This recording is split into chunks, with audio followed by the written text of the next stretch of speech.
ও আমার আল্লাহ, নবী দু জাহান সাইয়্যিদুল কাউনাইন হাবিব কিবরিয়া ডাকিয়া ডাকিয়া বলেন, ইন্না লিকুল্লি নাবিয়্যিন দাওয়াতান মুস্তাজাবা। আমার আল্লাহ সব নবীর একটা করে কবুল দোয়া দিয়েছিলেন, কিন্তু আমার আল্লাহ আমারেও কবুল দোয়াটা দিয়েছিলেন। নবীরা ওই দোয়া দুনিয়ার জমিনে কইরা শেষ কইরা গেছে, কিন্তু আমি আমার কবুল দোয়াটা রাইখা দিছি।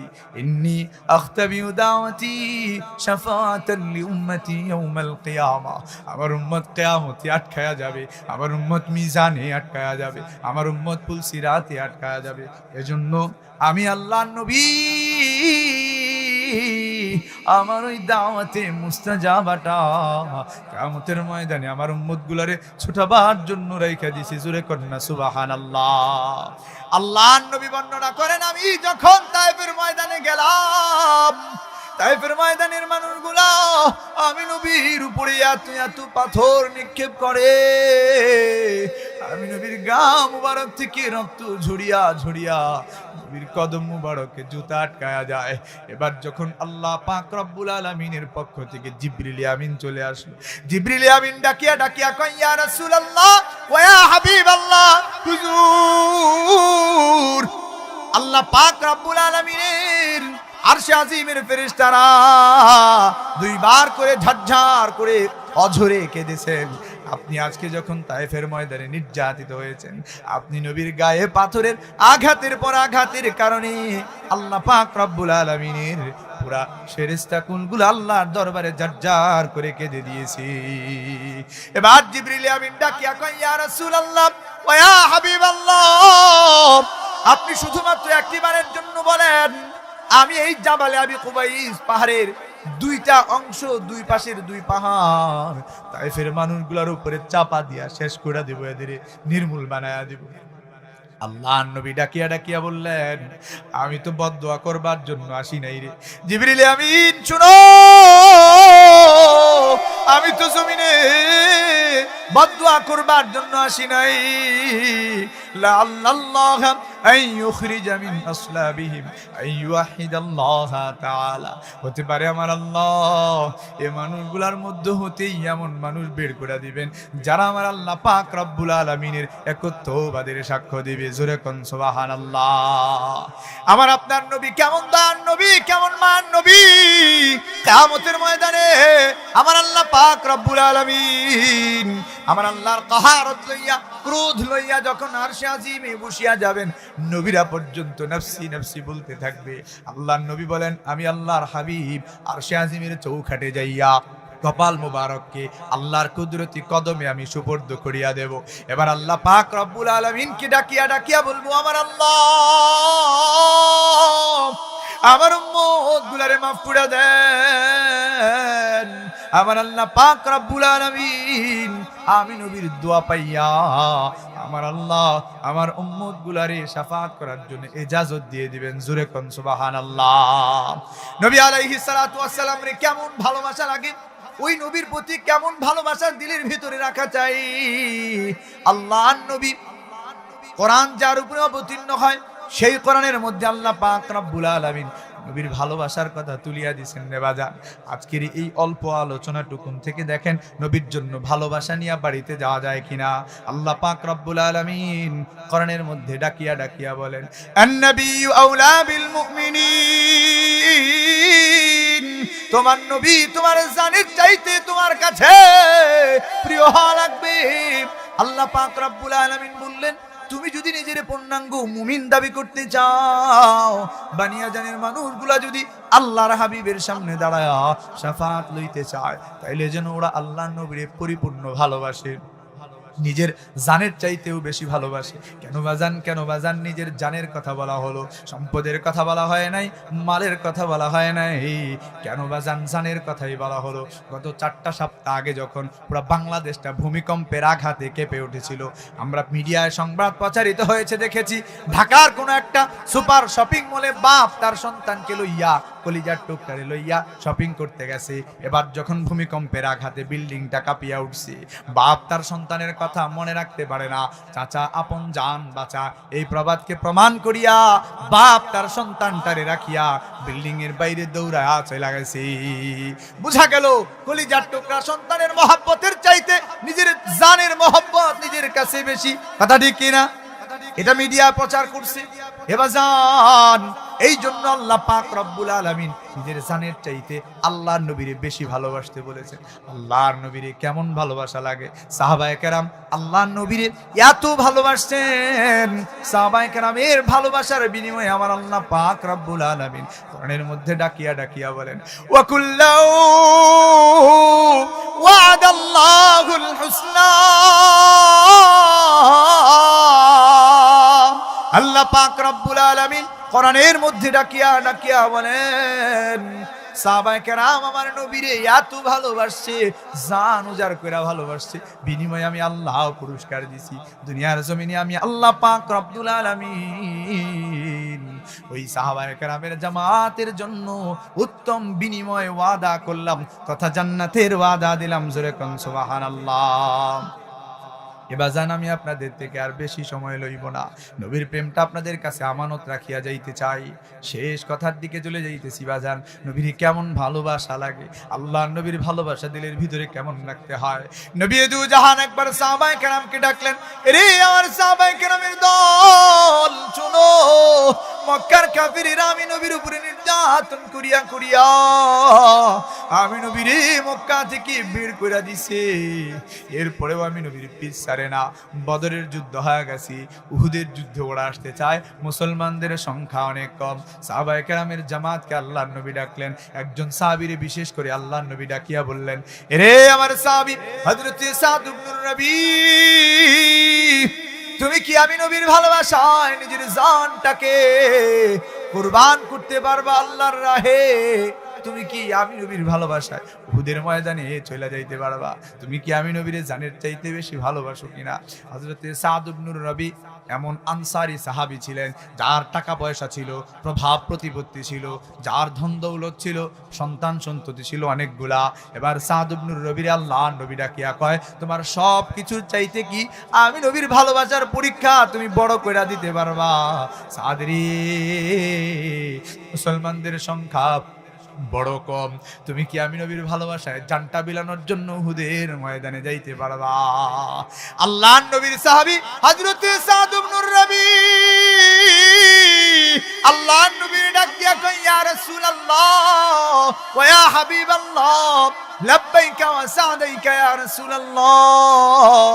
ওগো নবীজি, আমি আপনার ভালোবাসায় আল্লাহর রাহে নিজের জীবন বিলাইতে প্রস্তুত আছি গো নবী। ঘটনা আপনারা জানেন, উহুদের ময়দানে চলিয়া যান, আল্লাহর নবীর উপরে পাথর দিয়া কাফেররা আঘাত করছে। নবীর হেলমেটের একটা লোহা নবীজির কপালে ঢুকিয়া গেছে, নবীর গাল মুবারকে একটা লোহা ঢুকা গেছে, আল্লাহর নবীর দান মুবারক শহীদ হয়ে গেছে। হযরত আবু উবাইদা ইবনুল জাররাহ নবীর কাছে আইসা আল্লাহর নবীর এই হেলমেটের লোহাটা বের করতে চায়, যেই না হাত লাগা টান দিছে, আল্লাহর নবী ডাক দিয়া কয়, আবু উবাইদা রে, হাত দিয়া টান দিও না, আমি নবীর কলিজায় গিয়ে আঘাত লাগে। হযরত আবু উবাইদা ইবনুল জাররাহ নবীজির লোহাটাকে বের করার জন্য এবার দাঁত লাগায়া দিছে, যেই না দাঁতটা লাগায়া জোরে করে একটা কামড় দিছে, নবীজির মাথার কপালে ঢুকিয়া যাওয়া হেলমেটের লোহাটা তো বের হয়ে আসছে, কিন্তু আবু উবাইদা ইবনুল জাররাহের দাঁত একটা পড়ে গেছে। নবীর আরেকটা লোহা বের করতে গেছে, আবু উবাইদা ইবনুল জাররাহের দ্বিতীয় দাঁতটাও পড়ে গেছে। এবার হযরতে আলী আল্লাহর নবীরে কাঁধে লইয়া পাহাড়ের চূড়ার দিকে দৌড় দিছে, আল্লাহর নবীরে নিয়ে শোয়া রাখছে। নবীজির হুশ আসার পরে আল্লাহর নবী ডাকিয়া ডাকিয়া কয়, কি আসরি, আমার ওই সাহাবীগুলার সংবাদ এনে দিতে পারবা?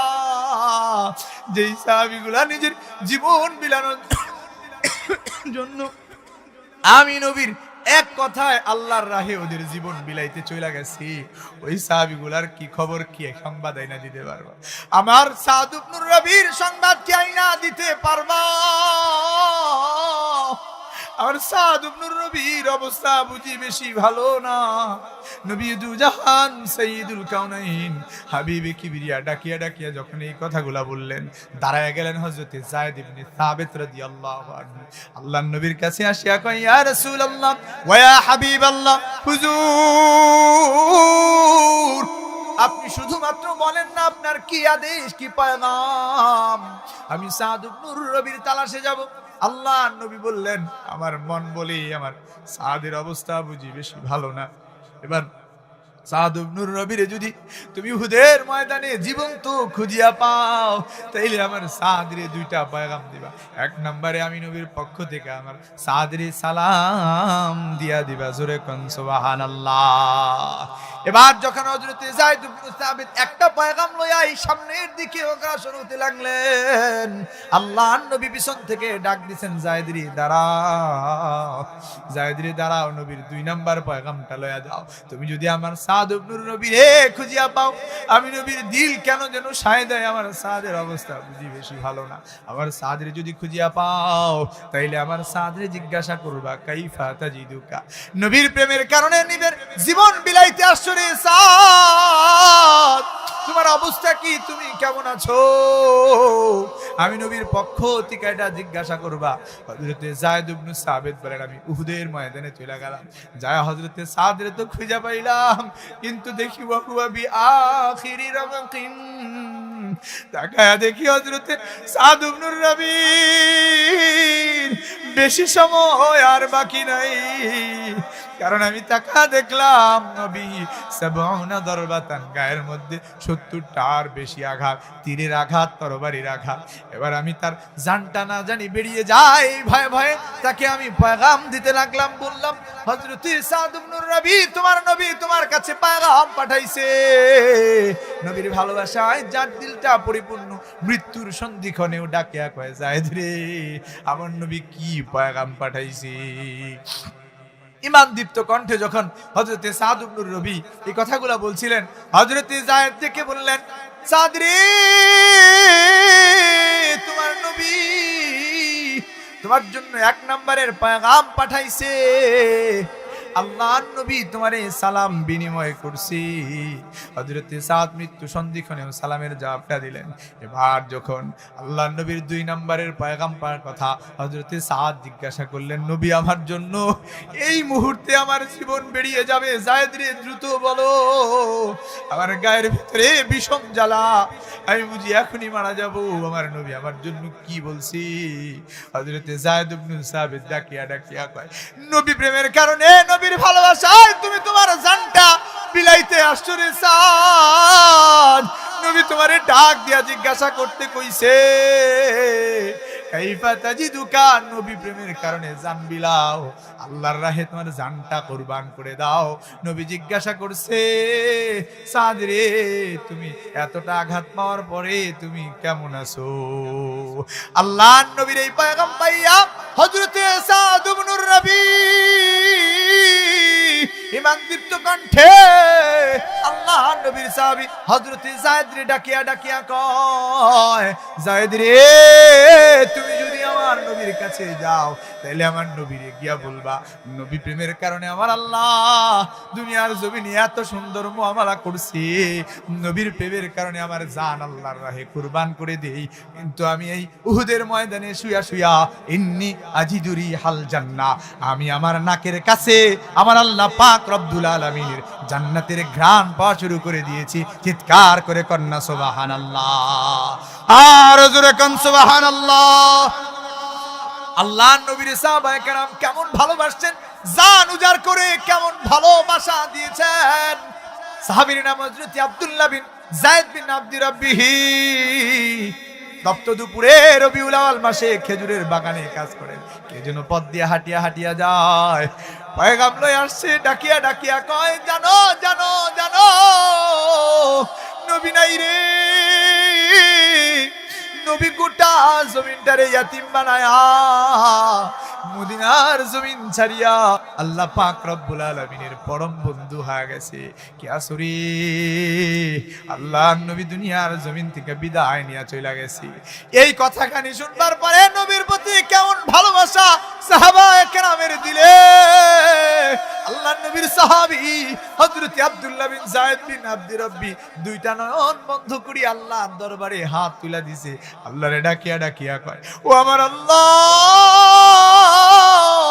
যেই জমিনে আমার নবী নাই, যেই জমিনে আমার হাবিবরে নয়ন খুললে তাকাইলে দেখা যাবে না, ওই জমিনের আলো বাতাস আমি আব্দুল্লাহ বিন যায়েদ বিন আব্দুর রাব্বি তাকায়া তাকায়া দেখতে চাই না। ওই দিনই আমার নয়নের আলো ফিরাইয়া দিয়েন গো আল্লাহ, যেদিন আমার হাবিব আমার চোখের সামনে থাকবে। জোরে জোরে কন্যা সুবহানাল্লাহ। দোয়াটাও এমন কবুল দোয়া, দাওয়াতি মুস্তাজাবা। আল্লাহ পাক রব্বুল আলামিন হযরত আব্দুল্লাহ বিন যায়েদ বিন আব্দুর রাব্বির দোয়াটা সঙ্গে সঙ্গে কবুল করিয়া চিরজন্মের জন্য অন্ধ বানায়া দিছি। জোরে জোরে কন্যা সুবহানাল্লাহ। এবার জান এই জন্য বলিয়া যাই, নবীর প্রেমটা দিলের ভিতরে উঠান, কারণ নবীর সামনে গিয়া দাঁড়ানোর পরে আল্লাহ নবী যদি না চিনে বানিয়া জানের মানুষগুলার শাফাত না করে যাওয়ার কিন্তু কোনো ওই জায়গা থাকবে না। আলোচনা শেষ করে দেই বাজান।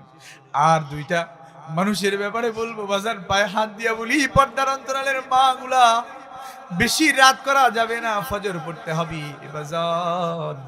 পায়ে হাত দিয়া বইলা যায়, আরো দুইটা মানুষ আছে নবীর পরে যাদের মহব্বত দিলের ভিতরে উঠাইতে হয়।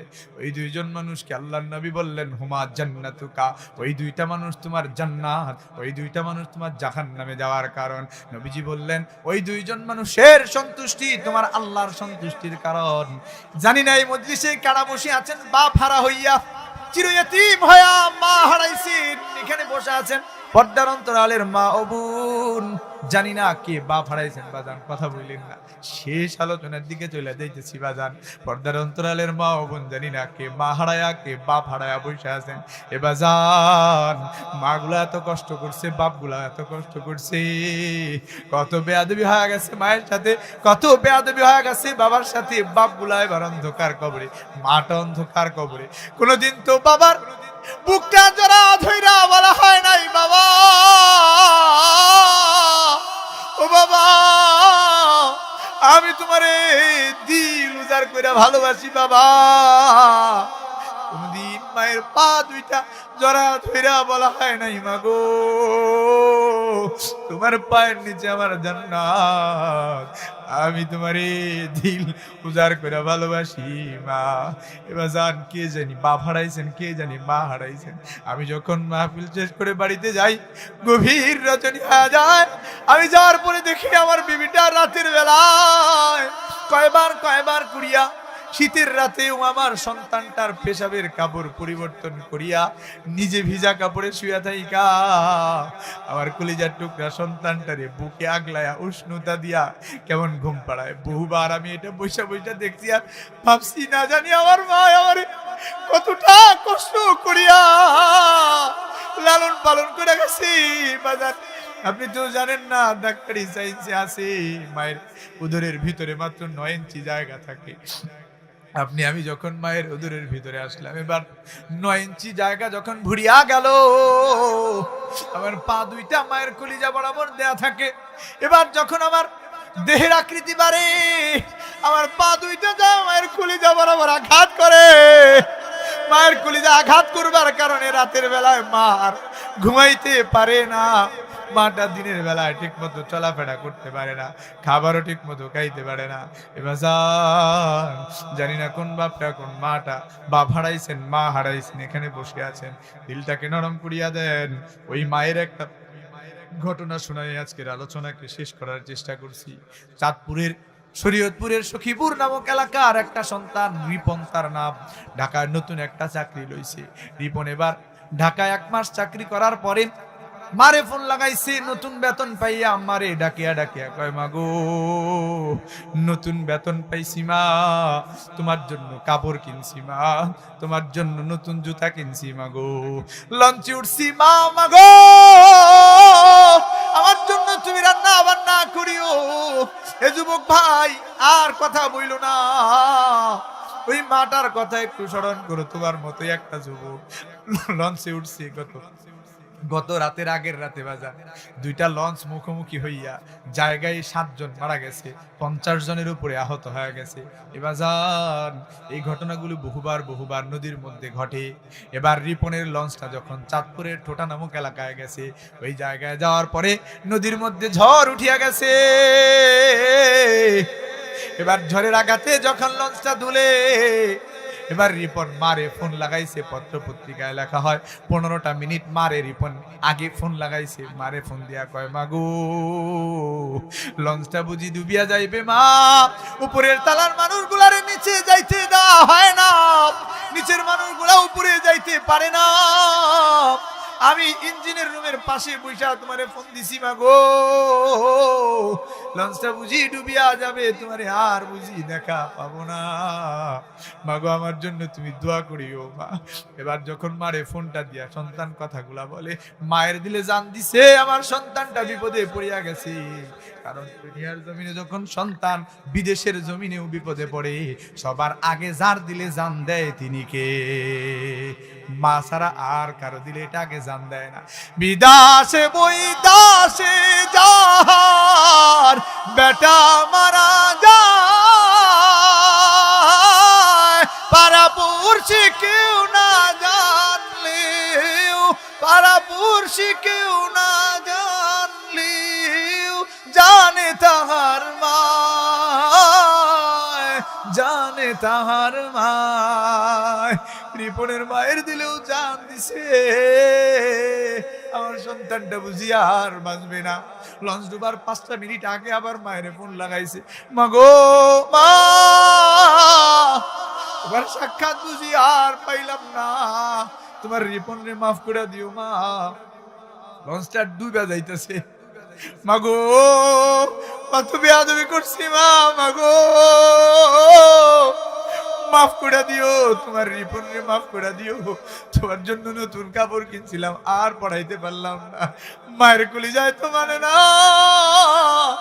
মা জানে যে সন্তানটা চাঁদপুরের টোটা নামক এলাকায় লঞ্চে ডুইবা মুড়বে, কিন্তু মায়ের দিলে মানে না। মা এবার দৌড়ে যায় বাড়ির পাশে নদীটার মধ্যে একটা ঝাঁপ লাগাইছে, বাড়ির মানুষগুলো তুলে আনছে। এবার যান আমার আর্মির ভাইরা যখন রিপনের লাশ শনাক্ত করিয়া 5টা দিন পরে এবার যখন ওই শরীয়তপুরের সখীপুর নামক এলাকায় লয়া গেছে, রিপনের লাশটা ফুলা কলা গাছের মতো হয়ে গেছে, শরীরের এই জায়গায় চামড়া নাই, ওই জায়গায় চামড়া নাই, শরীর থেকে পচা লাশের গন্ধ আসে। এবার যখন লাশটা লইয়া রিপনের মায়ের সামনে নিয়ে রাখছে, রিপনের মা এবার আর সহ্য করতে পারে না, লাশের গন্ধের কারণে কেউ কাছে যায় না, কিন্তু কলিজা টুকরা সোনা মুড়িটারে জাদুটারে এবার আর মায়ের দূরে রাখতে পারে না, দৌড়ায় যা জড়া করছে রিপনের লাশটারে জড়া ধইরা। রিপনের মা এবার কান্দে আর ডাকে, আমার রিপন রে তুমি আমারে সাইডা চলে গেলা, আমার আগেই তুমি দুনিয়া সাইডা দিলা। রিপনের মা এবার পাগল পারা হইয়া এত জোরে একটা চিৎকার দিচ্ছে রে বাজান, চিৎকারের আওয়াজই বিকট আওয়াজের চিৎকারে রিপনের মায়ের গর্দানের সারকটা ছিঁড়িয়া গেছে। চিরজন্মের জন্য মাটা এবার পাগলিনী হয়ে গেছে। এজন্য বাজান মায়ের দিলে দুঃখ দিতে নাই। ওয়ালা তাকুল্লাহুমা উফিউ ওয়ালা তানহারহুমা, যার মা আছে যার বাপ আছে, মায়ে বাপে কিছু কইলে তারি দিয়া কথা কইও না, কারণ আল্লাহ কইছে ওয়ালা তাকুল্লাহুমা উফিউ ওয়ালা তানহারহুমা, উ শব্দ পর্যন্ত করা যাবে না বাজান। জন্য বাপগুলারে ও মাগুলারে দিলে জায়গা দিও, যাদের গুলা বাইচা আছে, আর যারটা পড়ে গেছে নিমো খাড়ামি করিও না। বাপের মায়ের ওয়ারিসের সম্পদ পাইয়া ভোগ করো, আর বছরে একবার মুল্লা খায়া বাপ মারে কি কবরের আযাব থেকে পার দিতে চাও। ওই বাপ মায়ের জন্য মসজিদে 500 টাকা 1000 টাকা দান করতে গেলে বড় হয়ে যায়। জন্য বাজান পায়ে হাত দিয়া বলা যায়, পর্দার অন্তরালের মা তোমাদের কেউ পায়ে হাত দিয়া বলা যায়, তুমি বেশি দিন মায়ের বাপের খেদমত করতে পারো নাই, বাপ মায়ের কাছে বেশি দিন ছিল না, বিয়ে দেওয়া হয়েছে, স্বামীর ঘরে চলে আসছো, এবার ওই বাপ মাগুলার জন্য চোখের পানি ফালায়া ফালায়া দোয়া করিও বাজান। আর লম্বা নয়, আল্লাহ পাক রব্বুল আলামিনের কাছে এই ভাঙা দিল নিয়া এতক্ষণ আপনারা বসেছিলেন, আমি দূর থেকে আসছি আপনাদের মাঝে, আমি আপনাদেরকে লইয়া আল্লাহর দরবারে যেন দু ফুটা চোখের পানি ফালায়া দোয়া করতে পারি, এই জন্য দিলটাকে আরো নরম বানায়া দেন বাজান। 2টা মিনিট একটু মৃত্যুর মোরাকাবা করেন। আমি বলতেছি আপনারা চোখগুলাকে বন্ধ করিয়া দেন, চোখগুলাকে দিকে দিয়া দেন বাজান, কারো দিকে নজর করিয়েন না বাজান, এদিক ওদিক তাকায়া থাকিয়েন না। আমার দিল সাক্ষ্য দেয় এতক্ষণ পর্যন্ত আপনারা বসা আছেন কোরআনের মহব্বতে, আল্লাহর নবীর প্রেমে, আল্লাহর মহব্বতে। এবার আমার দিল সাক্ষ্য দেয়, যদি মাথাটাকে নিচের দিকে দিয়ে আজকে নবীর প্রেমে যদি দিলটাকে ভরপুর বানাইয়া যদি বাপ মায়ের জন্য 2 ফোঁটা চোখের পানি ফালাইতে পারেন, আল্লাহর দরবারে নিজের গুনার জন্য কাঁদতে পারেন বাজান, হতে পারে আল্লাহ দোয়া কবুল করে নেবে। এই আশাই আল্লাহর কাছে জোরে কোন আল্লাহুম্মা আমিন। এখনো যারা মাথা নিচের দিকে দিতে পারেন নাই বাজান, পায়ে হাত দিয়া বলবো মাথাটাকে নিচের দিকে দিয়া দেন, চোখ দুটাকে বন্ধ করিয়া দেন, দিলে দিলে ভাবেন এতক্ষণ পর্যন্ত চোখটা খোলা ছিল, আমার ডানে কে বসলো দেখা গেল, আমার বামে কে বসলো দেখা গেল, প্রধান বক্তা কি কাপড় পরে আসছিল দেখা গেল। এবার যখন আমার চোখটা বন্ধ হয়ে গেছি, কাউরে আর দেখা যায় না, দুনিয়ার আলো বাতাস দেখার সম্ভব নয়, দিলে দিলে ভাবেন এবার আমার আপনারা চোখ বন্ধ হওয়াটা তো একটু পরেই খোলা যাবে। এবার যান পর্দার অন্তরালের মা তোমাদের ভুলিয়া যায়, মাথাটাকে নিচের দিকে দিয়া দাও, উঠায়ও না, চোখটা বন্ধ করে একবার ভাবো, এই চোখ বন্ধ হওয়াটা কিছুদিন পরে এমন বন্ধ হওয়া হবে চিরজনমের তোরে বন্ধ হয়ে যাবে, আর জীবনেও খোলা যাবে না রে বাজার। ওই দিন নিজের আপন সন্তানটাও বাপরে আর বাপ বইলা ডাকবে না, লাশ বইলা ডাকবে। লাশের খাটিয়া ধরো, কান্দে নাও, লাশের জানাজা হবে, গোসল দেওয়া লাগবে, লাশের খাটিয়াটা নিয়ে আসো, লাশ লাশ বলবে, মানুষজন আসবে দেখবে চলে যাবে, কেউ সঙ্গে যাবে না, মানুষ আইব রে এক নজর দেখিবা তরে, মানুষ আইব রে, মানুষ আইব রে এক নজর দেখিবা তরে, মানুষ আইব রে। দেহ কাচার ওয়াচিন পাখি উইরা যেদিন যাইব রে, এক নজর দেখিবা তরে, মানুষ আইব রে।